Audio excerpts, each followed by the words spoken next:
हमारे बीच हैं उत्तराखंड के वित्त मंत्री श्री प्रेमचंद अग्रवाल जी, जिनसे बातचीत करेंगे इस देश की जो आर्थिक स्थिति है उसके बीच में उत्तराखंड विकास के कैसे नए रास्ते गढ़ रहा है, बना रहा है, आगे बढ़ रहा है और क्या भविष्य की योजनाएं हैं उत्तराखंड की। हमारे साथ मौजूद हैं आशीष महर्षि जी, जो इस चर्चा को आगे बढ़ाएंगे, और हमारे वरिष्ठ सहयोगी शरद गुप्ता जी। Sir please. बहुत बहुत स्वागत है प्रेमचंद अग्रवाल जी का, जो कि मुख्यमंत्री जी के सेशन के बाद वित्त मंत्री हमारे साथ जुड़ गए हैं।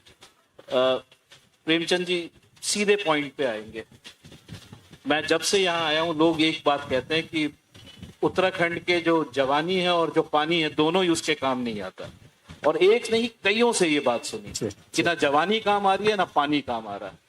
पलायन का ये हाल है। मैंने आंकड़े देख रहा था, एक आरटीआई कहती है कि पिछले 10 साल के अंदर 5 लाख लोग जो यहाँ के लोकल लोग हैं वो छोड़ के चले गए। करीब 734 ऐसी विलेजेस यानी गांव हैं जो कि अब घोस्ट विलेजेस बन गई हैं। 52% मेल छोड़ के चले गए। लगभग 35% टोटल पॉपुलेशन नई रोजगार के तलाश में चली गई है। और सबसे जो दुख की बात वो ये है कि जो एजुकेटेड यूथ है, जो ग्रेजुएट है, जो कि हायर सेकेंडरी किया हुआ है, उसके पास काम करने की अपॉर्चुनिटीज नहीं है। अगर श्रेष्ठ भारत में श्रेष्ठ उत्तराखंड का कंट्रीब्यूशन होना है तो ये तो निश्चित तौर पे है कि यहाँ पे रोजगार पैदा करना है। वो कैसे होगा? देखिए, सबसे पहले तो मैं पतित पावनी मां गंगा के पावन तट पर जो आपका श्रेष्ठ उत्तराखंड न्यूज चैनल लॉन्च हुआ है उसकी आप सभी को बहुत बधाई दे रहा हूँ, बहुत शुभकामनाएं दे रहा हूँ, और उम्मीद कर रहा हूँ कि हमारे इस प्रदेश के विकास में श्रेष्ठ भारत और श्रेष्ठ उत्तराखंड चैनल की बहुत बड़ी भूमिका होगी। और आप जैसे वरिष्ठतम पत्रकार जो इसमें जुड़े हैं उनके प्रति मैं बहुत मंगल कामनाएं कर रहा हूँ।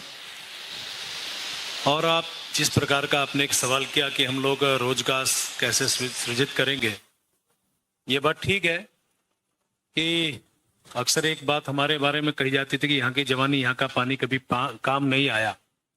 लेकिन माननीय प्रधानमंत्री आदरणीय मोदी जी के नेतृत्व में, हमारे युवा मुख्यमंत्री आदरणीय पुष्कर सिंह धामी जी के मार्गदर्शन में, नेतृत्व में, यहाँ का जो आज उत्तराखंड है वो इस कल्पना को जहां पहले कभी हम लोग बोलते थे उसमें कहीं ना कहीं परिवर्तन आया है। आप देखिए कि हमारे इस दौर में अनेकों ऐसे रोजगार के कार्यक्रम सृजित हुए हैं। यदि मैं ताजी बात करूं तो हमारे यहाँ इन्वेस्टर समिट आयोजित होनी है 8-9 दिसंबर को, और जिसमें माननीय मुख्यमंत्री जी बहुत गंभीरता से काम कर रहे हैं। अभी लंदन, फिर उसके बाद दुबई, और आज ही चेन्नई से लौटे हैं, और उसके साथ साथ बैंगलोर है, अहमदाबाद है, जिसमें मुझे भी जाना है। कैसे इंश्योर करोगे? जैसे मैं इसलिए रोकना पड़ रहा है क्योंकि मैंने अभी एक हमारे सहयोगी को सिडकुल एरिया में भेजा। वहां पे भी इन्वेस्टमेंट है, इंडस्ट्री है। वहां जब लोगों से बातचीत करी तो वो लोग कहते हैं कि बिहार के लोग, उत्तर प्रदेश के लोग यहाँ के नौकरी कर लेते हैं, हमें नहीं मिलती। आप ये कैसे इंश्योर करोगे? अब मैंने माना आपकी एक इन्वेस्टर समिट हो रही है, हो सकता है बहुत अच्छा इन्वेस्टमेंट उत्तराखंड में आ भी जाए, यहाँ के आदमी को, उत्तराखंड के आदमी को रोजगार मिले, वो कैसे इंश्योर करेंगे? कोई पॉलिसी बनाएंगे, क्या करेंगे? मैं आपकी बात पे आ रहा हूँ, मैं इसको थोड़ा सा पूरी कर लूँ। और अहमदाबाद, जिसमें मुझे भी जाना है माननीय मुख्यमंत्री जी के साथ, हम लोग 31 को जाके 2 को लौटेंगे, और उसके बाद फिर बॉम्बे और दूसरी जगह पे जाना है। यानी कुल मिला के जो इन्वेस्टर समिट होगी उसका मेन मकसद ही हमारे इस क्षेत्र का विकास और यहाँ के जो बेरोजगार लोग हैं उनको रोजगार देना। एक सिडकुल के विषय में जो आपने बात कही, हमारी सरकार की बिल्कुल स्पष्ट पॉलिसी है कि जो हमारे यहाँ रोजगार होंगे, खासकर सिडकुल और प्राइवेट क्षेत्रों में, 70% प्राथमिकता यहाँ के स्थानीय लोगों को मिलेंगे, और ये हम पूरी तरह से इंश्योर कराते हैं। और यदि हम अगर आप ये कह रहे हैं कि 70% आप इंश्योर करोगे कि यहाँ के पॉपुलेशन को रोजगार मिले, तो आप यहाँ के लोगों की फिर कंप्लेंट क्यों आ रही है? नहीं, उसमें देखिए 2-3 बातें आप समझिए कि जो रोजगार होता है खाली उसमें हमारा व्यक्ति, जैसे जो शिकायत आती है, चूंकि ये शिकायत कहीं ना कहीं आपकी बात को मैं स्वीकार कर रहा हूं, लेकिन उसमें विषय दूसरे किस्म का है। एक आदमी लेबर के लिए कॉन्ट्रैक्ट लेता है और वो कॉन्ट्रैक्ट जब लेता है तो उसमें वो अवसर देता है उन लोगों को जो लेबर काम करेगा। लेबर कहां से आएगी? स्थानीय व्यक्ति यदि लेबर करने की स्थिति में नहीं है तो वो कहीं से तो बाहर से लाएगा ना। ऐसी स्थिति में कहीं बाहर से कोई व्यक्ति आ रहा है तो उसको हम ये नहीं कह सकते कि वो रोजगार हमारे स्थानीय व्यक्ति को नहीं दे रहा है। लेकिन जो मैनेजरियल स्टाफ है, जो उस प्रकार का स्टाफ है, रेगुलर स्टाफ है, उसमें 70% रोजगार के लिए हमारे स्थानीय लोगों को प्राथमिकता देनी ही पड़ेगी। ये सरकार की स्पष्ट मंशा भी है और ये हम इंश्योर भी कराते हैं। अग्रवाल साहब, एक इसमें यह भी बात है कि अधिकतर जितना भी यहाँ पे व्यापार है, जितने भी होटल हैं, इंडस्ट्रीज हैं, वो सारे के सारे ऐसे हैं जो बाहर के लोगों ने के ओनरशिप है, और जो कर्मचारी हैं, जो छोटे ढाबे वाले हैं, वो लोकल लोग हैं। तो इकोनॉमी जो है वो डोमिनेटेड बाय आउटसाइडर्स। तो इसको कैसे इंश्योर करेंगे कि जो यहाँ का पैसा है यहीं के लोगों के पास है, बाहर ना जाए? देखिए, जहां तक आपने होटल्स की बात की है जी आप जानते हैं कि उत्तराखंड नैसर्गिक दृष्टि से बहुत खूबसूरत है जी। और यहाँ और तीर्थाटन के रूप में पूरे, यदि मैं साल भर की बात करूं तो हमारी पॉपुलेशन है लगभग 1.25 करोड़ जी। और यदि फ्लोटिंग पॉपुलेशन की बात करूं तो लगभग 7-7.5 करोड़ लोग हर वर्ष हमारे उत्तराखंड आते हैं। और वो जब यहाँ आते हैं, चाहे वो पर्यटन की दृष्टि से बात करें, तीर्थाटन की दृष्टि से बात करें, अभी हमारे यहाँ 4 धाम यात्रा चलती है और अभी माननीय मुख्यमंत्री जी ने कहा कि 50 लाख से ज्यादा अभी तक श्रद्धालु हमारे 4 धाम यात्रा में आ चुके हैं और ये अभी तक का बहुत सारे पिछले सारे रिकॉर्ड तोड़े हैं। पिछली बार 46 लाख थे तो इस बार 50 लाख से ऊपर आंकड़ा पास हुआ। लेकिन अग्रवाल साहब, ये बहुत बड़ा चैलेंज भी तो बन गया, इतना बड़ा फुटफॉल। मैं आपकी बात को, मैं पहले आपकी बात का मैं तरह से जवाब दे दूं। जहां जब ये यात्रा चलती है तो इसको हम अपने यहाँ आर्थिक का आधार मानते हैं और उसका कारण क्या है कि यदि हमारे यहाँ से ट्रांसपोर्टेशन है वो लोकल चलती है जी 4 धाम यात्रा के लिए, वहां रोजगार मिलेगा। ड्राइवर्स लोकल है, कंडक्टर्स लोकल है, मैकेनिक लोकल है। जहां जहां रास्ते से होके वो 4 धाम यात्रा पे वो गाड़ियां चलती हैं, वहां जितने भी स्थानीय लोग हैं वो कहीं ना कहीं ढाबे और इस प्रकार के छोटे मोटे होटल वो खुद चलाते हैं। अग्रवाल साहब, यही तो मेरा सवाल है। उसके साथ साथ जो हमारे यहाँ पेट्रोल वाले हैं, डीजल के लोकल स्थानीय लोग हैं, वो उनको रोजगार मिलता है। जहां तक आप बड़े होटल्स की बात कर रहे हैं, ये होटल्स में अब थोड़ा सा परिवर्तन आया कि बाहर की जो चेन है होटल की वो अब थोड़ा यहाँ पे आने लगी है, लेकिन उसमें हमारे जो पर्यटक बाहर के आने वाले लोग हैं, अब यहाँ पे जहां पे हम बैठे हैं, यदि यहाँ की मैं बात करूं तो यहाँ जितनी धर्मशालाएं हैं, जितने यहाँ पे सराय हैं, जितने हमारे ये आश्रम हैं, यहाँ सभी लोग रहना पसंद करते हैं। और यदि यही लोग मसूरी जाएंगे तो मसूरी में धर्मशाला में रुकना पसंद नहीं करता बाहर का पर्यटक, तो उसको तो होटल चाहिए। उस होटल के लिए यदि हमें अपना पर्यटन बढ़ाना भी है तो होटल को भी यहाँ अनुमति देनी पड़ेगी। उस नाते वो होटल भी कामयाब हो रहा है, लेकिन उसमें भी हमारे स्थानीय लोग काम कर रहे हैं तो उसका लाभ भी हमें मिल रहा है। उसके साथ साथ चूंकि मैं वित्त मंत्री भी हूं तो आपकी जानकारी में डाल दो, यदि होटल्स आएंगे तो फाइनेंस आएगा जीएसटी के माध्यम से, तो वो भी हमें लाभ कहीं ना कहीं देता है। अच्छा अग्रवाल साहब, एक बड़ा इंपॉर्टेंट पॉइंट जो अभी कहा आपने कि इतना जबरदस्त पर्यटन है, कई लाख लोग आते हैं, लेकिन उसकी वजह से इकोलॉजिकल बैलेंस जो है वो बहुत बुरी तरीके से बिगड़ रहा है।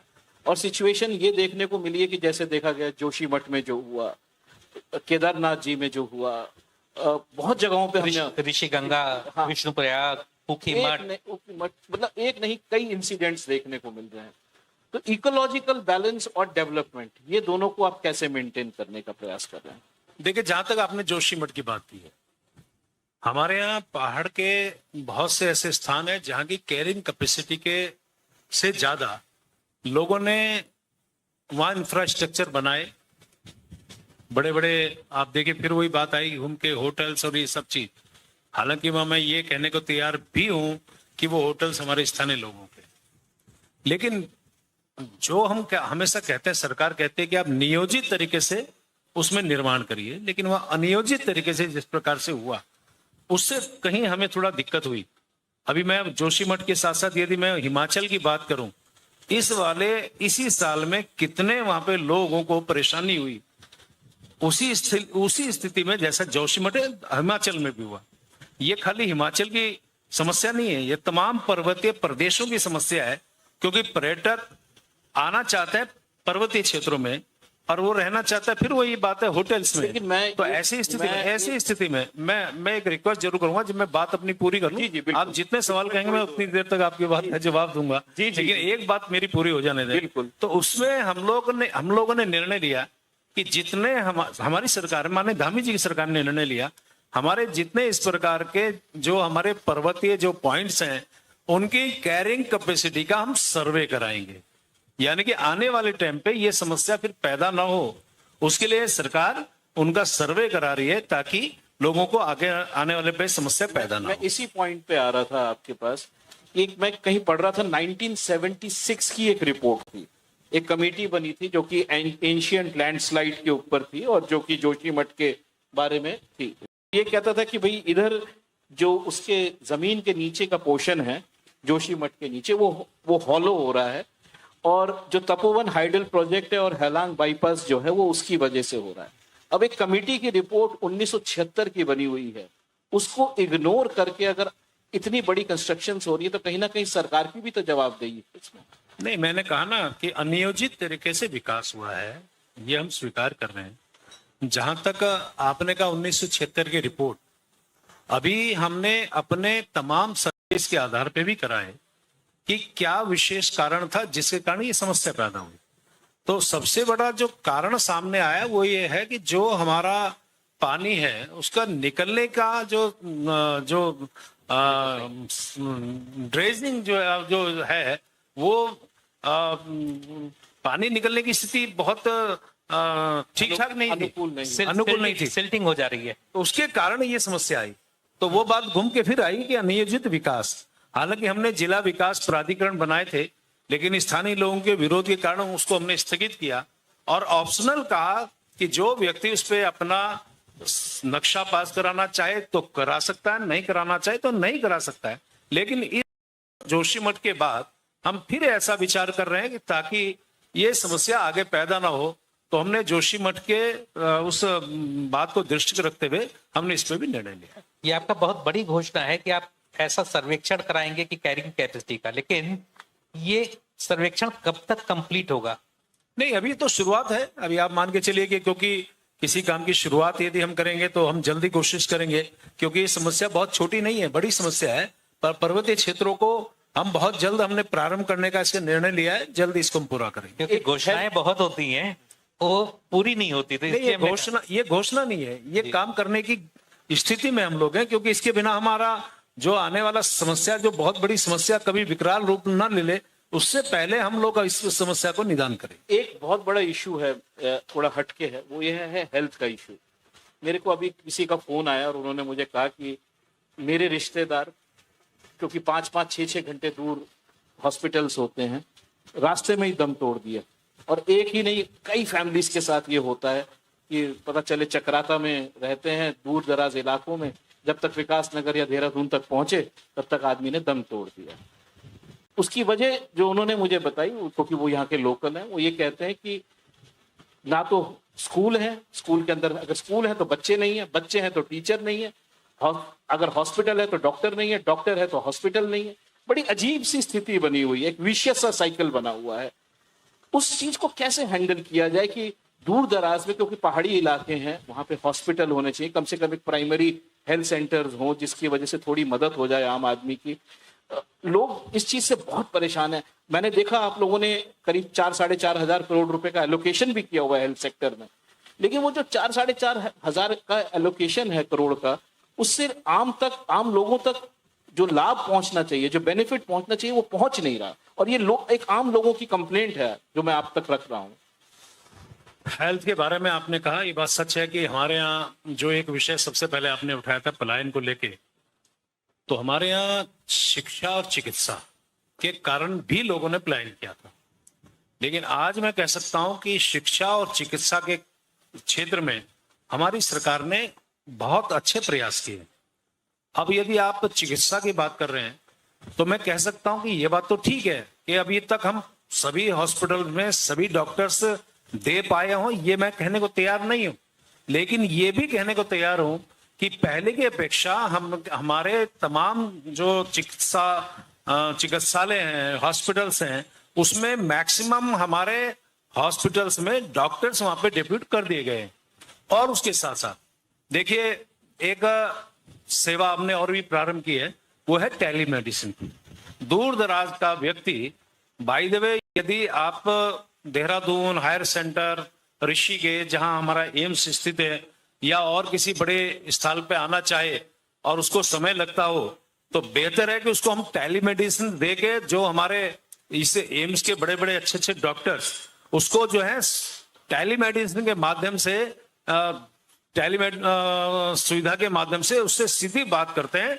और दिन में लगभग, मैं एक दिन खुद इस सुविधा को देखने एम्स गया था, चूंकि मैं ऋषिकेश से विधायक भी हूं, और जब मैंने वहां देखा तो लगभग रोज के 400-500 मरीज रोज उस सुविधा का लाभ उठा रहे हैं। एक बार चीज को कॉम्प्लीमेंट करूंगा कि जो एम्स ऋषिकेश है जी, वो जबरदस्त बना जी। है। और लेकिन उसमें एक कंप्लेंट अगेन मैंने स्टोरी करवाई है, वो मैं आपको भेजूंगा अभी जरूर, कि स्थानीय लोगों से ज्यादा फायदा बाहर के लोग उठा रहे हैं। मैं यहां तक कि बता दूं कि राजधानी से हमने केस स्टडी कराई, उनको जगह नहीं मिली एम्स दिल्ली में, तो वो एम्स ऋषिकेश में जगह मिली। तो अगेन स्थानीय लोगों को लाभ नहीं मिल रहा, बाहर के लोगों को, यूपी से, दिल्ली से लोग आ रहे हैं ऋषिकेश, लाभ उठा रहे हैं एम्स में, और स्थानीय लोगों को शायद उतना लाभ नहीं मिल पा रहा। देखिए, पहले मैं, यदि आप अनुमति तो मैं इसकी बैकग्राउंड में 2-3 बातें जरूर कहना चाहूंगा। मैं आज ऐसे मौके पे अपने देश के प्रधानमंत्री रहे अटल बिहारी वाजपेयी जी को याद करना चाहूंगा। उन्होंने पूरे देश में 6 एम्स खोलने की घोषणा की थी, और मुझे गर्व है इस बात का कि एक एम्स में उन्होंने कहा कि उत्तराखंड में होना चाहिए। और ये मैं आपकी जानकारी बता रहा हूँ, चाहे हमारे अटल बिहारी वाजपेयी रहे हों या वर्तमान में हमारे आदरणीय नरेंद्र मोदी जी प्रधानमंत्री हों, इस उत्तराखंड के प्रति उनकी हमेशा लगाव रहा है। तब उन्होंने एक एम्स उत्तराखंड में लगाने की घोषणा की थी। और मुझे याद है कि उत्तराखंड में कहाँ बने, तो इस ऋषिकेश का चयन हुआ था, ऋषिकेश में घोषणा हुई थी, और सुषमा स्वराज जी उस समय स्वास्थ्य मंत्री थी, उन्होंने इसकी आधारशिला रखी थी। हालांकि मैं उसमें विधायक नहीं था, लेकिन तब मैं उस कार्यक्रम में आया था। और आपकी जानकारी में बता रहा हूं कि ये एम्स, जब यहाँ कांग्रेस की गवर्नमेंट थी, यानी कि उत्तराखंड के अंदर, इस एम्स को यहाँ से शिफ्ट करने की बारी भी आई थी। और उस समय मैं जब उस टाइम 2007 में विधायक हो गया था, तो हमने बहुत बड़ा कार्यक्रम, बहुत बड़ा प्रदर्शन इस त्रिवेणी घाट पे किया था, 2,500-3 हजार कार्यकर्ताओं और लोगों, स्थानीय लोगों के साथ, कि भी एम्स यही होना चाहिए, क्योंकि इस एम्स से पूरे प्रदेश को, पहाड़ के लोगों को, इधर आसपास के लोगों को लाभ मिलेगा। तो तब जाके यहाँ पे स्थापित हुआ, आज यहाँ संचालित हो रहा है, हजारों लोग इससे लाभ ले रहे हैं। जहां तक आपने कहा कि यहाँ पे बाहर के लोग आ रहे हैं, तो देखिए चिकित्सालय में कौन आएगा, इस पे तो आप रोक नहीं लगा सकते। मरीज कहीं से भी आएगा, उसको स्वीकार करना पड़ेगा।